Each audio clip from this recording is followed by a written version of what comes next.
दोस्तों, हमारे सामने जब भी किसी जालिम हुक्मरान का नाम लिया जाए तो हमारे ज़हनों में सबसे पहले हलाकू खान का नाम आता है।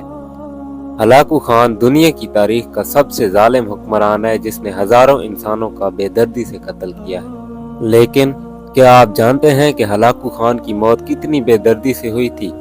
अगर आप नहीं जानते तो जुड़े रहिए आज की इस वीडियो से। दुनिया का सबसे जालिम और वहशी इंसान बड़ी शान और शौकत से अपने घोड़े पर सवार होकर बैठा था और उसके चारों तरफ उसकी फौजें खड़ी थीं। सबसे आगे हलाकू खान का घोड़ा था और हलाकू खान के सामने मुसलमान कैदियों की 3 सफ़ें खड़ी की गई थी जिनको हलाकू खान के हुक्म से आज कत्ल किए जाना था।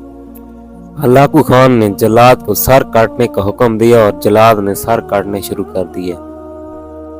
पहली साफ में एक बूढ़ा बेकसूर शख्स भी खड़ा था जो अपने घर का वाहिद कफील भी था। उसने जब पहली साफ में लोगों के कटते हुए सर देखे तो वो खौफ से पहली साफ छोड़कर दूसरी साफ में चला गया। देखते ही देखते जल्लाद ने पहली साफ में खड़े तमाम मुसलमानों के सर धड़ से अलग कर दिए। हलाकू खान ने उस बूढ़े शख्स को पहली साफ से दूसरी साफ में भागते हुए देख लिया था। अब दूसरी साफ की बारी आई और जल्लाद ने दूसरी साफ में खड़े तमाम मुसलमानों के सर काटने शुरू कर दिए।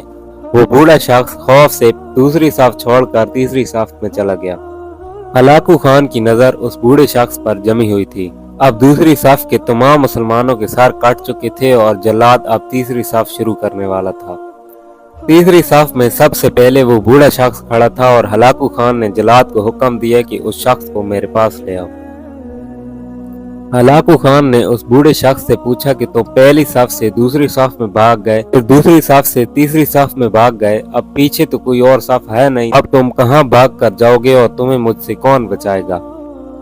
तो बूढ़े शख्स ने आसमान की तरफ देखते हुए कहा कि मैंने पहली साफ इसलिए छोड़ी कि शायद मैं दूसरी साफ में बच जाऊं, लेकिन मौत वहां भी आ पहुंची।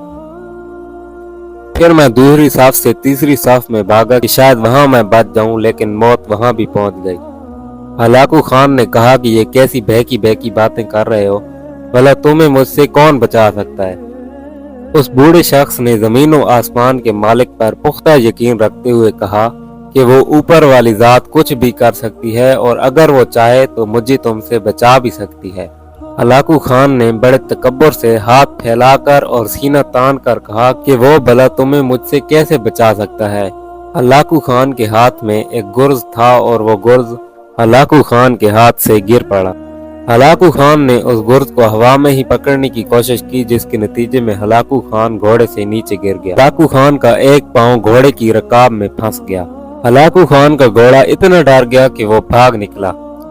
हलाकू खान ने अपने आप को बचाने की बहुत कोशिश की और फौजी दस्ता भी हरकत में आ गया, लेकिन घोड़ा इतना ताकतवर था कि वो किसी के काबू में ना आए। वो घोड़ा हलाकू खान को पत्थरों में घसीट घसीट कर भागता रहा। हलाकू खान की लश्कर ने जब घोड़े को काबू में किया उस वक्त हलाकू खान का सर पूरी तरह कुचला जा चुका था और उसकी रूह उसके तकब्बुर भरे जिस्म को छोड़कर जहन्नम की तरफ परवाज़ कर चुकी थी।